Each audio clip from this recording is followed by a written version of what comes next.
Vinyl Tag 2020 Quarantine Edition. That's coming up next here at Tone and Grooves, where we're going to see everything from folk to rock to jazz to country to big band to classical, soul. We got all genres happening here today. Vinyl Tag 2020 Quarantine Edition. That is coming up next.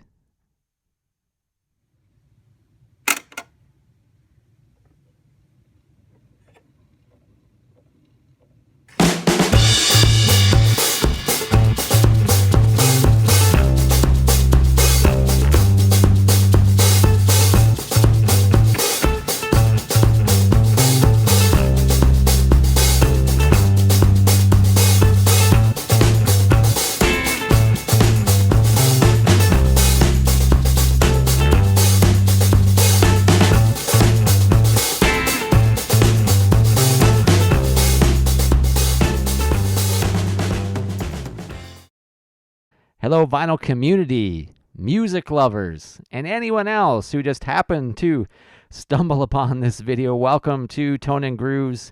My name is Jeff, and what you're watching here is my Vinyl Tag 2020 Quarantine edition.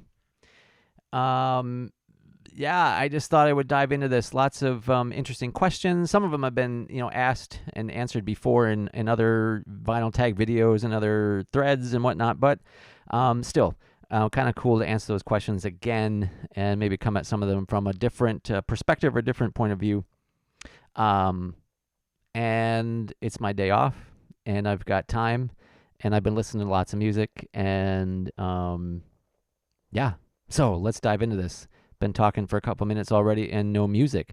So I've got my trusty brown paper bag with all of my answers written on it, and I'm maxing out a little bit here. I'm trying this new, this thing here with using the microphone and whatnot. I'm gonna do needle drops. I should have said that at the beginning. I'm putting needle drops into my Vinyl Tag here because we're talking about. Whoop, I'm maxing out again. We're talking about music, right? And I just think it's so much better to actually listen to the music while we're at it. So I'm going to try to do some of that. Okay, so what we got here, we got the questions. There's 20 questions. 2020, this is the year 2020. We got 20 questions. Anyway, so first up is a question I was actually really intrigued by, and I was happy that it was asked because it allows me to show an album that I've been wanting to share with the VC for some time and just haven't worked it into a video. So it's show a record by a band or artist from your home state or city. What I've got is Corey Chisel. Corey Chisel, and this is Corey Chisel and the Wandering Sons. Corey Chisel is a local Wisconsin kind of folk rock artist. He's out of the Appleton, Wisconsin area, and this is his album from 2012 called Old Believers, and it is an absolutely phenomenal album. So I'm actually going to kill the first two birds with one stone, which the second question is an album that you highly recommend. I highly recommend this album by Corey Chisel and the Wandering Sons. It's absolutely fantastic. This kind of modern kind of folk rock sound is just great, and it's got some and not just because of the nostalgia value. It has a little bit of nostalgia value because my wife and I, when we put together our wedding invitation, we did a playlist and put a CD of our playlist in all the invitations that went out to all of our family and friends. And one of the songs from this album is on there, which is called Never Meant to Love You. Never Meant to Love You. Just a phenomenal tune. Musicianship is great. The lyrics are fantastic. That's always important to me. I love good lyrics. And, that song in particular just is a perfect blend of great music and just phenomenal lyrics. That kind of tell a story, and it's awesome. Great album. Corey Chisel and the Wandering Sons, local band from Wisconsin. Highly recommend this album. If you don't know it, never heard it, check it out. It's just fantastic.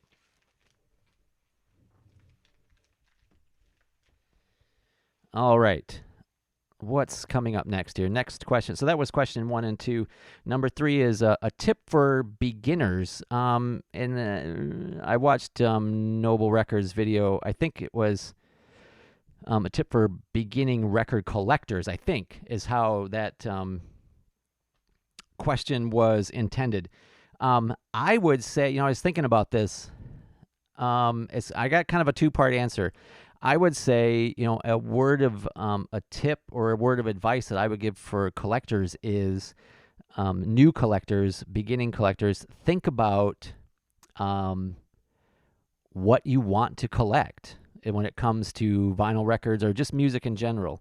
There's so many rabbit trails that you can dive down, rabbit holes that will just take you, into all kinds of extremes. And, music, like, many, media format. I mean, there's just like movies or like, there's just whole worlds within that overall world of music and vinyl records. I mean, so I guess I would really encourage, think about, or do you want to do, different collectors do it different ways. So what works for you, or what kind of trips your trigger? Do you want to focus on, rarities and hunt down, rare, obscure things, and you want to put all your eggs in that basket? Do you want to be a budget collector? Is that, you want to is it more quantity than quality, if you will? So you want to, you're more of a budget person. You're kind of like, I'm that way. Jonathan, Cheap and Cheerful Record Collector, he's that way. He doesn't spend more than $5 on most albums. Is that, you want to do it that way? Do you want to mix genres? Do you want to focus on one genre? You can just, have an entire collection that's nothing but jazz, and just do a deep dive into jazz or something like classical or whatever, So, I don't know, I guess, and I say that because I know for me, I started off, as I do most things in my life, just kind of like random, just buying up, this looks cool, or I know this album, this would be cool to have, and because I'm a budget collector, it's easy to pick up lots of albums for cheap. That can be super fun. That can be super cool. I think the upside of collecting that way is to, you can explore lots of different genres of music very quickly, and kind of see what your tastes are, and then narrow down from there. Over time, I've just there's only so much space, to hold these records, and there's only so much time to listen to all this music. So I find myself kind of narrowing into those genres that I really love and that mean a lot to me, and that I really want to, spend my time and my energy and my money in. For me, right, that's become more classical and jazz, and so that's where I'm zeroing in. So I guess this is like the old guy giving advice on, if you can think about that ahead of time, and help kind of steer your journey. But overall, in the end, just have fun. Just have fun. Have fun with this hobby, with this collecting. I think it's so easy to get caught up in the seriousness of it. Of the seriousness, and honestly, there's a little bit of snootiness sometimes that comes with this hobby. Don't worry. Just don't even pay attention to that. Just have fun. Just have fun exploring music and buying music and diving into vinyl. So. Yeah, there we go. There's my tip, my advice, if you will. We're like 9 minutes and I've only done three questions. This is going to be a long video. Record that got you into deeper music. I've shared this before, and I've actually did a whole video about deeper music, but I'll share it again. Bob Dylan, Blood on the Tracks. This is the Mo-Fi pressing. Bob Dylan, Blood on the Tracks, definitely an album that got me into deeper music, if you will. I bought the CD through Columbia Record Club because I saw Rolling Stone. This is like when I was in junior high or high school. Rolling Stone did a special issue, like 100 greatest albums of all time. Blood on the Tracks was like number 5 or something like that, and I made it my mission to get like all the top 10 or top 25 or whatever, and listen to them, and I got the CD at that point and listened to it and hated it. I was like, what the heck? This guy can't even sing. How can this be one of the greatest albums of all time? And then the more I listened to it and the more I listened to it, the more I listened to it, the more I loved it. And it just led to a whole appreciation for Bob Dylan folk music, folk rock music. Yeah, awesome album, and definitely the one that got me into deeper music, if you will. Let's see here. Obscure record. Um, I don't have. It's kind of interesting because I'm a budget collector. I don't have a whole lot of like super rare, scarce records in my collection. I just don't. So when it comes to an obscure record that I think that becomes a little more challenging for me, I went with this album here. This is a jazz album from 1957. It is Johnny Eaton, and it's called Far Out Near In. It's on Columbia. This copy is the Columbia 6i. Johnny Eaton was a more of an educator when it comes to music. He did a lot of educational, like a CD series and like a documentary series. I believe it was on PBS or had something to do with some connection with the Smithsonian. So he's really known more as an educator and jazz historian. But he recorded a couple of albums in the late 50s, this being the one of them. It's the second album that he did. Really kind of interesting album. It's not super rare by any means, but I've never seen it mentioned or him talked about. In fact, there's not much information about him online or about these albums.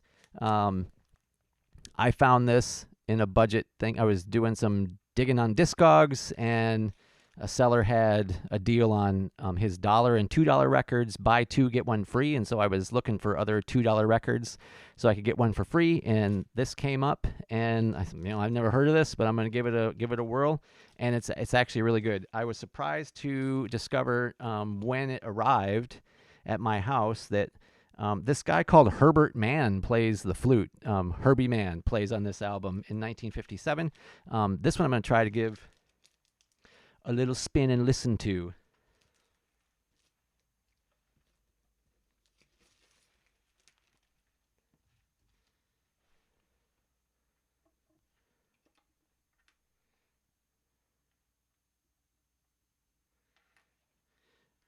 And I just realized I got the stereo cartridge on for a mono album, but I'm not going to take time to change that out right now. So let's give this a listen.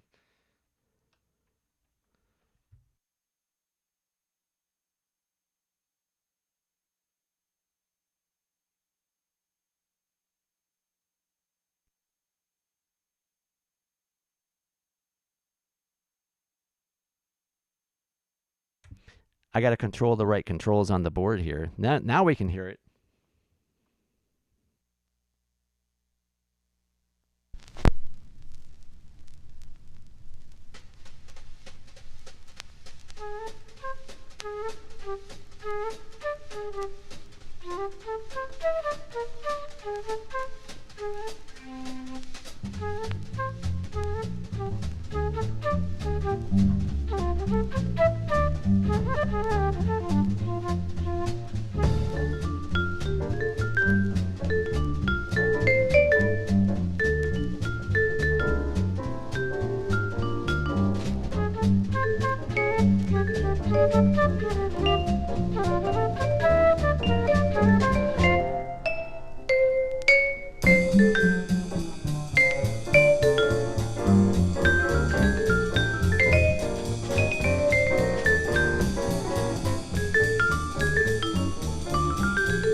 So that's Johnny Eaton on piano, Herbie Mann on flute, and the vibes is played by those are played by Bob Prince. Bob Prince on vibes. Super cool album. Like I said, for me, I consider it obscure because I never see it show up I don't see people talking about it. It's not available to stream like online and whatnot, so it's which is adds to the coolness of having the vinyl.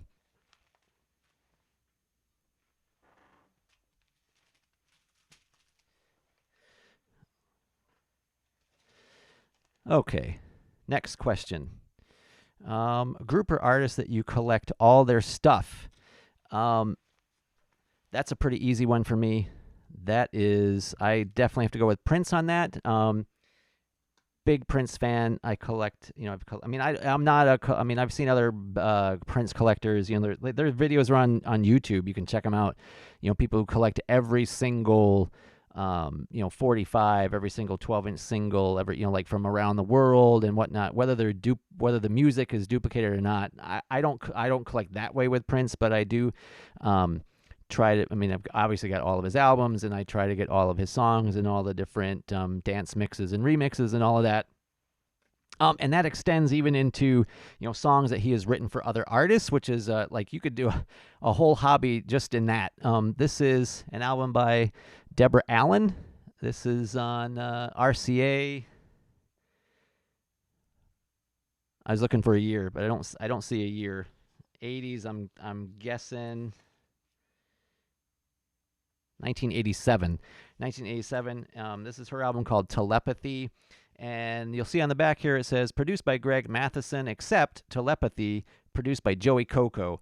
Joey Coco is a pseudonym for Prince. And so there's a number of songs that he has written and produced and given away to other artists. And so there's essentially Prince songs on other people's albums. And I hunt those down as well, too. So Prince, I try to collect everything. Next question. An album. The second album is better than the first. And I just realized I didn't pull the first album. I only brought out the second album. Definitely Prince. Prince's first album was called For You. And that was released in 1977, 78, something like that. This is 1979, his self-titled album, Prince. So his second album, way better than the first album. The first album is almost more disco sounding, to be honest, a little more disco soul. Here's the back cover. Prince's second album, way better than the first. This has, hits on it like Wanna Be Your Lover, Why You Want to Treat Me So Bad, Sexy Dancer's a hit. I Feel For You, which, later on in the 80s became a huge hit for Chaka Khan. His version is on here. And great album, just a phenomenal, great album. Definitely better than the first.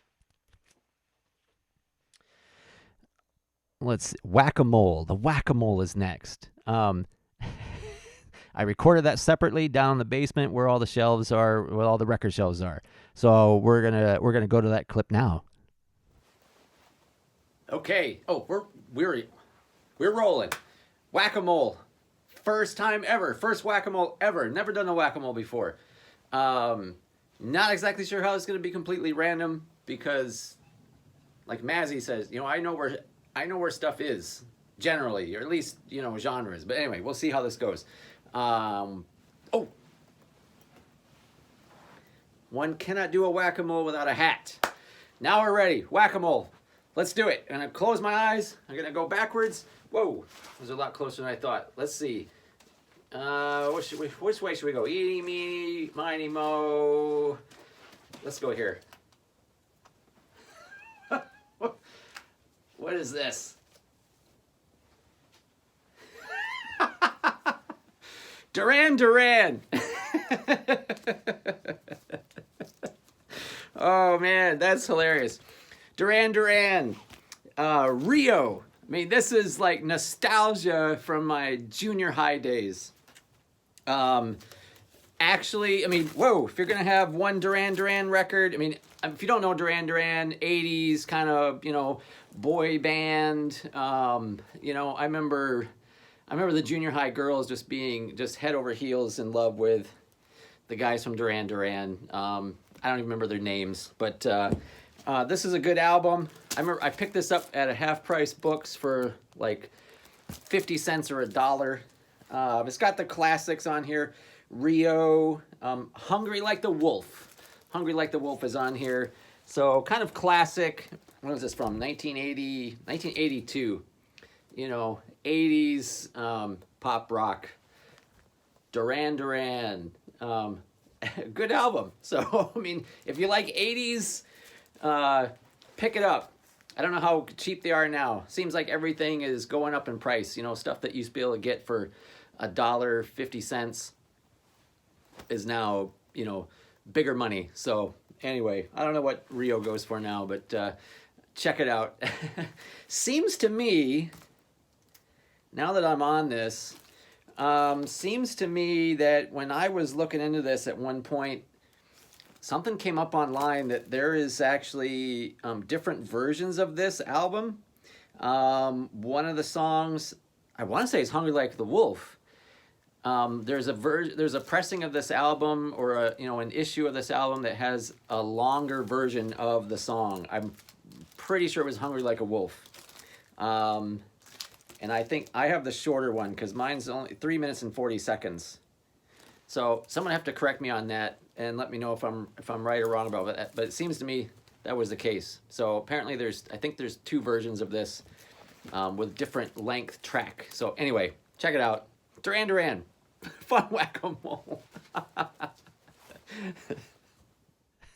I had fun doing the whack-a-mole, as you could tell. So thanks for that. That was cool. Next up, an album that I have listened to the most. Believe it or not, it's not a Prince album. The album probably that I think I've listened to the most is The Wall, Pink Floyd, The Wall. I mean, I've been listening to this from beginning to end since I first discovered this in junior high school. My dad had The Wall, and I discovered it in his collection of records. And yeah, I've listened to The Wall forwards and backwards, literally backwards. There are hidden backwards messages in The Wall, if you didn't know that, or at least one. So literally forwards and backwards. Love this album. I saw Roger Waters' The Wall tour. Back, has that been 10 years ago now? Something like that. Phenomenal. It's an awesome album. Love it. Yeah, I've listened to that one the most. Album with a crazy story. I actually have a CD for this, which is maybe cheating a little bit, but to me, it's a crazy story. And what's crazy about it is I don't even know what this album is. This is the album. What this is, I mean, I know what the music is, but I don't literally know who the artists are or what the actual album is. All I have is the album. This is like my own jewel case that I had to put it in. I don't have the actual cover or artwork. I got this album in Israel. I went to Israel on a trip. This was back in 2004. So I went on this trip to Israel in 2004. We were staying at a hostel for part of our time there in Nazareth. And this hostel, was set up with this inner courtyard where we... they had a full kitchen and everything and bar, and so we had our evening meal there in this courtyard area. And one night while we were eating, they had this Arabic, Middle Eastern dance music playing in the background, and I was just like, this is phenomenal. I love this. So I talked to the guy at our waiter, who was also the bartender, and asked him, what is this music you're playing? I love this music. And he took the CD out of the CD player and handed it to me, and I was like, oh, this is great. I was like, do you know where I could, is there a CD shop or a music shop in town where I could go get? And he's no. He says, you have it, you keep it. And I was like, no, I just wanted to know what it was. I mean, I'll go buy one. No, you keep it. You like it, you keep it. And he just kept insisting that I keep it. So I ended up with this just the CD that he handed to me in the moment. Just his name was Marone. I have a picture of him and some of the others there who were working on staff. I'll try to put that up. But anyway, so he threw this CD at me and insisted I keep it.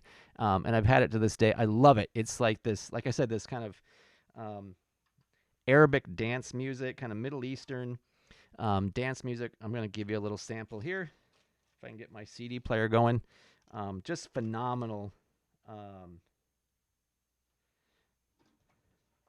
I absolutely love it, but I really don't know much about it. I don't know who it is. Who the artists are, who's playing on it, anything like that. But it's phenomenal, in my opinion.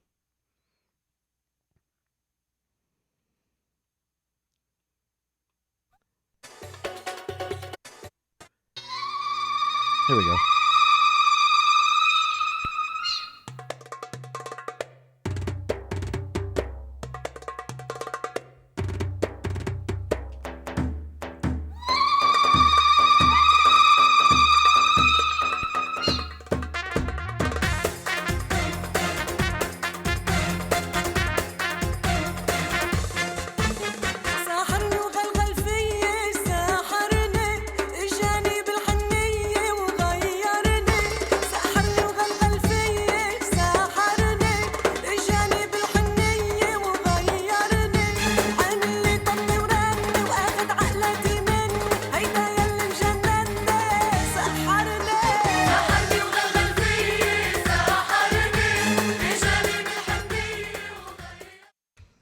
I have no idea who the artist is.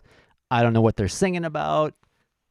I don't know what they're saying. But I love it. And when I was in Israel on that trip, that type of music was just, people blaring out of people's cars as you're walking around, Jerusalem and whatnot. And, it just really added to the whole experience, involving all the senses, the sights, the smells, and everything. That kind of Middle Eastern dance music just everywhere in the air. I mean, it was just fantastic. So I love that CD, and definitely has some sentimental value to me. All right, next question. Collecting pet peeve. I would say my collecting pet peeves revolve around condition, especially in two ways. One, buying online, I find it absolutely frustrating, and it angers me when I order an album that's described as near mint and it's not. That's just, I don't understand that. I don't get it. It makes no sense to me. To me, like, near mint should be the easiest grade to get right, in my opinion. Like, does the record look like new?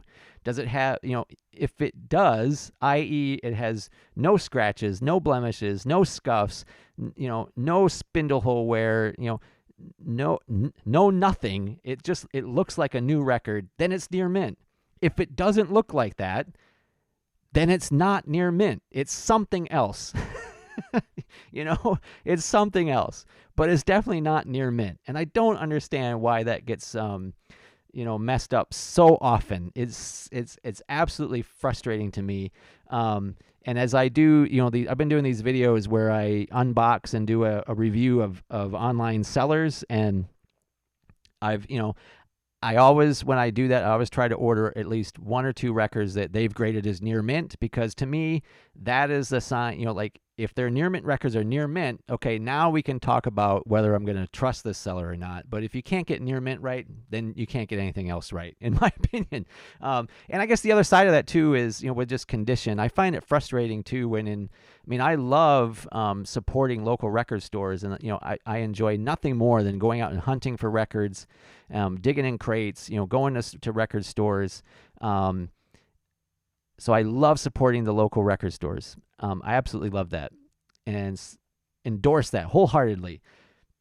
At the same time, I do find it frustrating when, they've got records in their bins or on their shelves that are in, really kind of lesser condition, and they want top dollar, they want big bucks for them. and I guess going along with that is, often it really bugs me when the dollar bins are just, or the 50-cent bin, the clearance bins, whatever, the cheapo bins. I'm a bargain shopper, so I'm in those bins a lot. When it's nothing but just trashed records in there, that bugs me too. So that's all a condition thing related. The dollar bins, there should be good stuff in there. The common stuff that you're just not going to be able to sell. Put $1 on that, but it should be in decent condition. It just aggravates me to find kind of junky records that are popular records,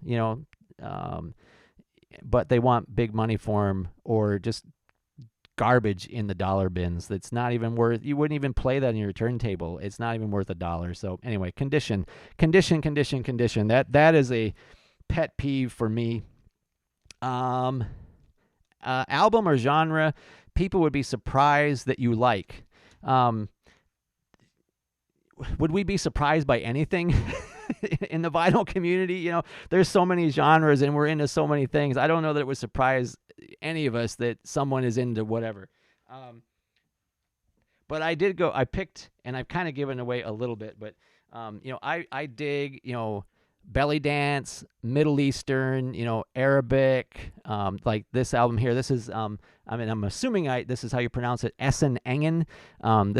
He was a Turkish, I don't know if he's still alive, is a Turkish artist, kind of, like this says, Super Oriental Music, Volume 1. So super fun, super cool stuff. I'm actually going to play a little bit of this track here. Oop.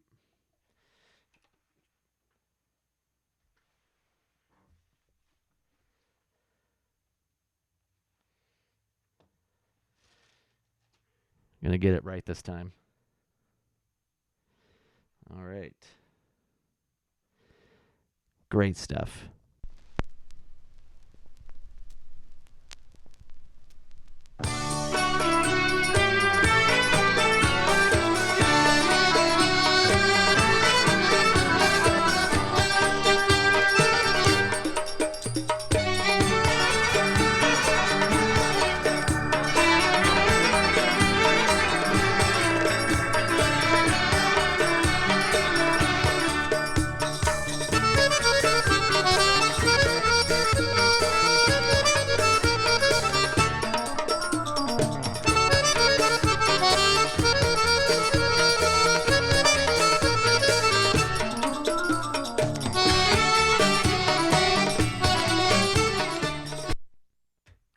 I dig that. I dig that kind of music. So yeah, Middle Eastern, what's often called belly dance music. Love it. Dig it. And have a not a huge collection of it, but a smallish collection. Maybe 25, 30 albums.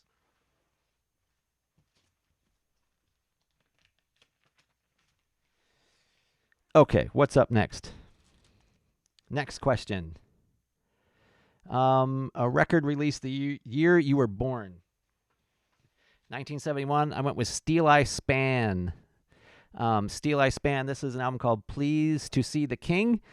Steel Eye Span, English folk rock group that their style is very kind of like medieval Renaissance style songs done in a more modern instrumentation. So think medieval / Renaissance songs played with modern instruments, electric guitar, drums, and all of that. So like rocked out medieval music. It's awesome. I love it. Totally dig it. And that album's from 1971. Let's see here. A 10-inch record. I actually have two. One is a modern record on a very recent label, kind of small independent label. This is Bix Beiderbecke's Modern Piano Suite, played by Brian Wright on the Rivermont label. What's interesting about this 10-inch, it's here's the back. It's 2 records. It's a double, so it's a double album. Here's the label. Rivermont is a company that specializes in reissues of early classic jazz and big band music. But they also do some modern day vinyl releases, and many of the ones, if not all of them, I don't know for sure that all of them, but many, if not all of them, are done in the 10-inch format, and they're done at 78. So super cool. Very, very cool. Should we do a needle drop on this?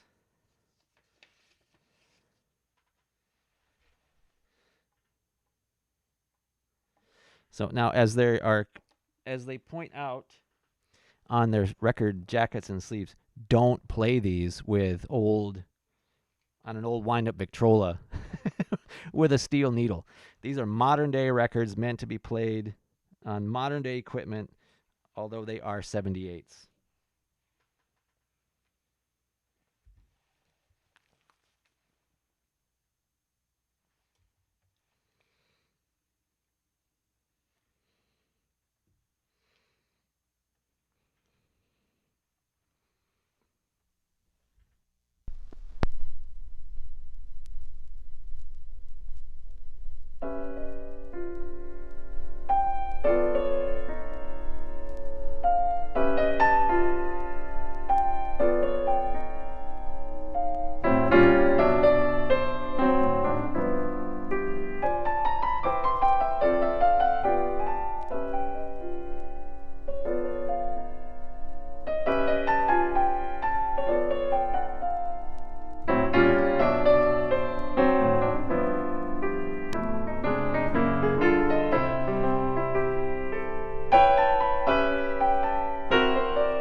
There you get a hint of what that's like. I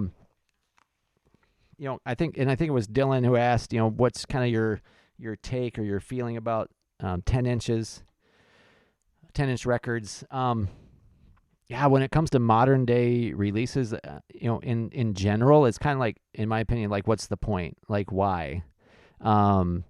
It doesn't really make a whole lot of sense. I've seen 10 kind of like Record Store Day and promo. Now, like that David Bowie thing, like that was all done up like an old fashioned 78, and had like, that's kind of cool. So I like that kind of, and that's kind of what I like about this. Like, I collect 78 records, old 78 records, like from the teens and 20s and on. So I kind of like this kind of, the modern day 78, I think is kind of cool. But in general, it seems kind of pointless to me, to do something in a 10-inch format. Although, when it comes to, to vintage stuff, there is super cool music. Like, there's awesome jazz music that you can only get in a 10-inch format, like this Phillips record here. This may have been reissued as a 33, 12-inch. I honestly don't know. But there is a lot of, collectible jazz stuff in the 10-inch format. This one's on Mercury. So as far as that goes, I'm all about 10-inch records. I collect 78, so I think that's cool. Okay, we'll leave that on there for now. I don't know if we're going to do any more needle drops, but we'll see here. We're a lot of time into this, so let's get rock and rolling here. Album or song with an interesting fact. I went with this. This is Harry James. Harry James and his big band, Still Harry, after all these years. This is on the Sheffield Lab label. Sheffield Lab, and to me what's super interesting about this, Sheffield Lab was started by 3 guys, three partners, one of which was Doug Sachs. Doug Sachs, world-renowned mastering engineer who's, look up Doug Sachs and put him in on Discogs and you'll see, I think when I did a search, it came up with like almost 1,700 albums that he has engineered and mastered. And he and I think a brother of his and another guy started Sheffield Labs. And they started Sheffield Labs was a record recording company that pioneered direct-to-disc recording. You can go on the Sheffield Lab website, sheffieldlab.com, I think it is, and like read the whole history of the label. But I'll just highlight, I thought was really interesting is like they had this desire to kind of try to, record a high fidelity, super, high quality audio sound. And that was their mission. And they started that, it was kind of their hobby for years. And then in 1959, I think it was, they came up with this. They were decided they're going to try this direct to disc method, and they worked with some little recording studio. I don't remember the name of it, in the Los Angeles area, I believe. Who had all this? They were able to do it there super cheap, but all they had was a super old equipment from like the 20s and 30s. Some of it, I think, microphones from the 40s and whatnot. The website goes into all the details. But all this, old technology that, from the 20s and 30s and into the 40s, and they used that and wired it directly from the sound booth to the cutting machine, and recorded a 16-inch 78 RPM record that was I don't remember if it was Doug Sax playing the piano or one of the other guys, but them just playing piano, a Chopin piece, if I remember right. And then they, took this record back home, and of course they were all into, hi-fi audio gear and whatnot. And then they, played this record on their equipment, and it sounded phenomenal. So that led to their kind of years then of trial and error and kind of perfecting this recording technique direct to disc. Very interesting history, and definitely if you're like an audiophile person, you're looking for audiophile records. I've got probably 3 of these Sheffield Labs. They're all the ones that I have are Harry James. I mean, they did other stuff too, classical and other jazz artists and whatnot. But these Harry James records on the Sheffield Lab label, they sound absolutely phenomenal. I mean, absolutely phenomenal. These are big band recordings that will blow you away. Even on my, very modest kind of, introductory sound system, they sound amazing. So, interesting story, and a highly recommended album or label as well. Okay. Let's see here. Album with an animal on the cover. It's a dead animal, but it's an animal. This is Claude King, Tiger Woman. I love that jacket. I picked this up for $1 at a junk shop in the area, and I got it. I knew nothing about Claude King, didn't know who Claude King was, and just loved the album cover. Picked it up. It's like, I can't resist this for $1. That's just awesome. Tiger Woman with, it's just awesome.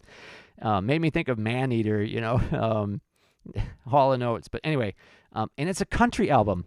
It's country, which is just, blew me away. This cover does not say country music to me at all. So interesting. It's on Columbia. It's a 2-eye mono. Yeah, Claude King, Tiger Woman. That's my album cover with an animal on it. Let's see here. Holy crap, this is going to be a long video. Album with crazy artwork. I ended up going with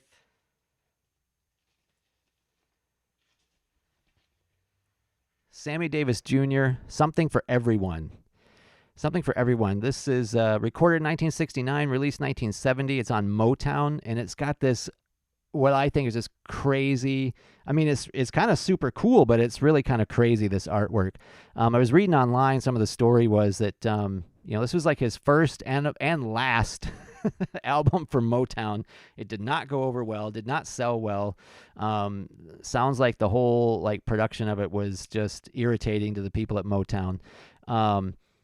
Apparently he just said what we're going to do for the album cover, he says, get like 50 beautiful women and have them come over to the house, and, we'll just have a photo shoot. And so this is what they ended up with, this kind of hippie kind of love fest party thing going on.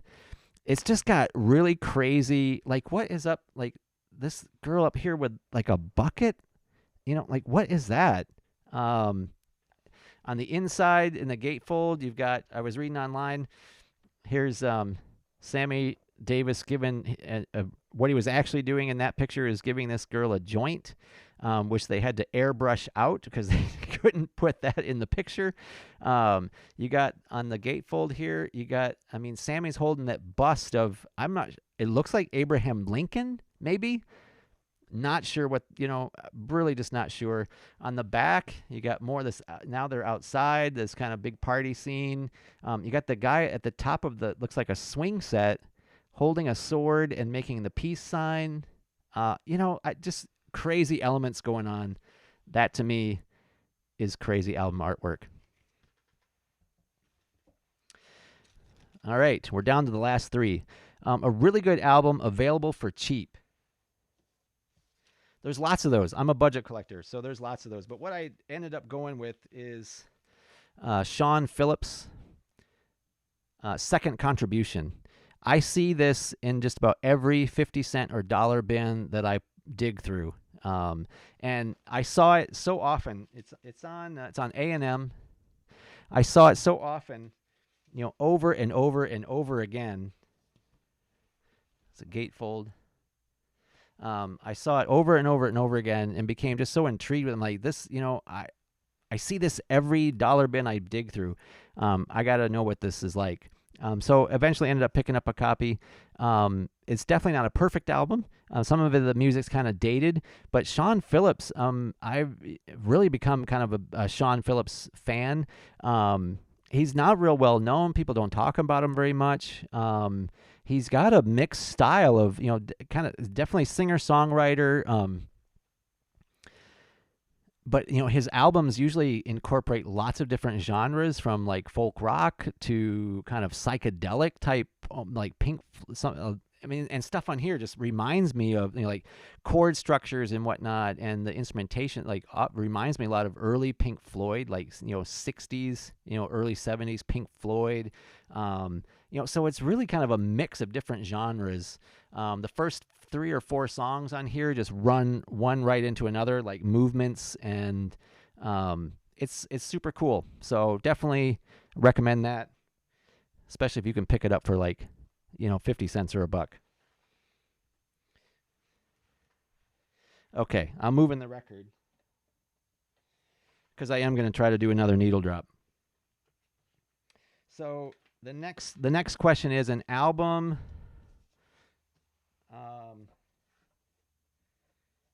An album with acquired taste.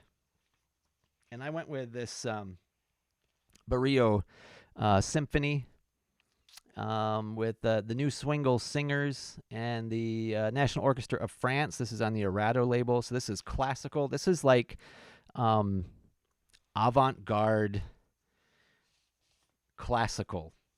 And it's definitely an acquired taste. It's not a taste that I have actually acquired myself. So, John over there at what's his Giant Steps? It's his channel. We were talking about this actually, messaging back and forth. This is definitely an acquired taste. It's very interesting. And not an album or a composer that I've really been able to get into yet. So an acquired taste, not even yet for me. But anyway, give this a little bit of a spin.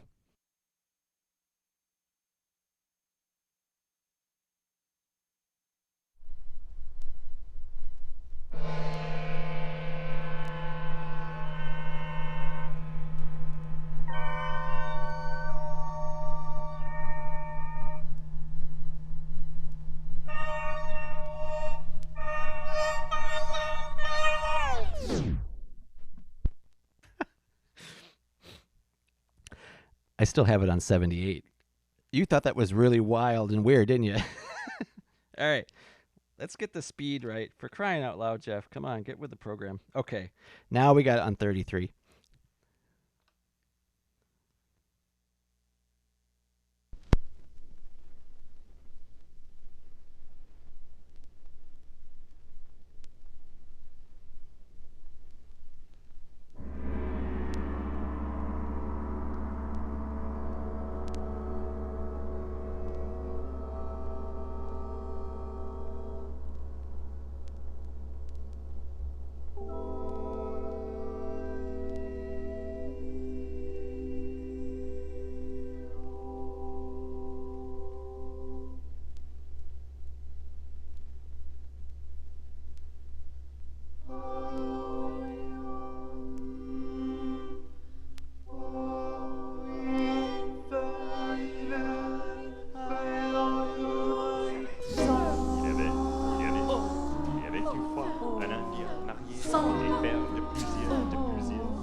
s'appelait hasardé.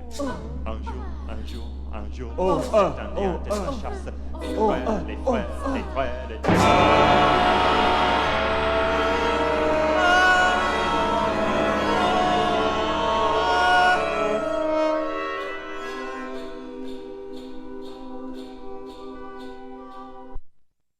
All right, so there you have a taste.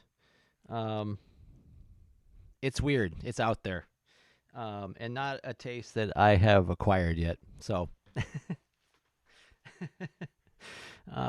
yeah. Anyway, that was Barrio.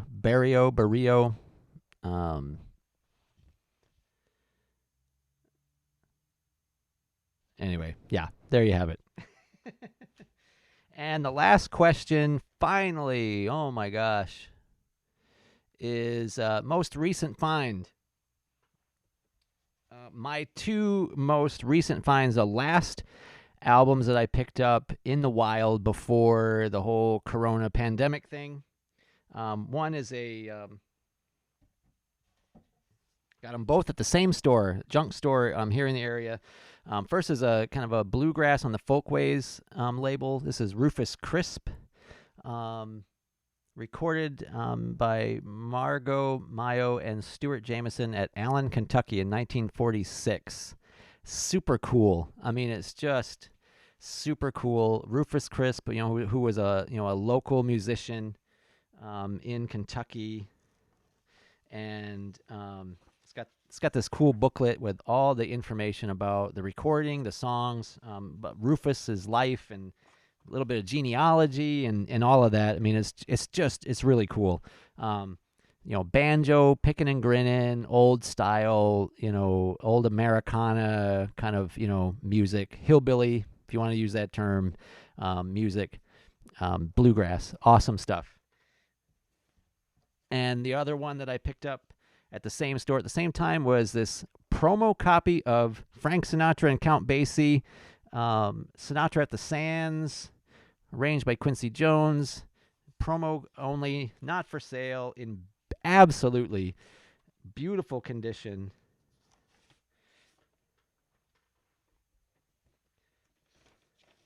Still in the original sleeves. White label promo.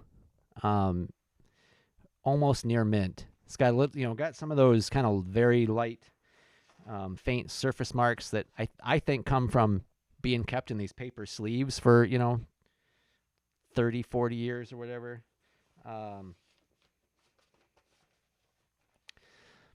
Fantastic album in great condition. Mono promo copy, Sinatra's Sands. That was my last purchase.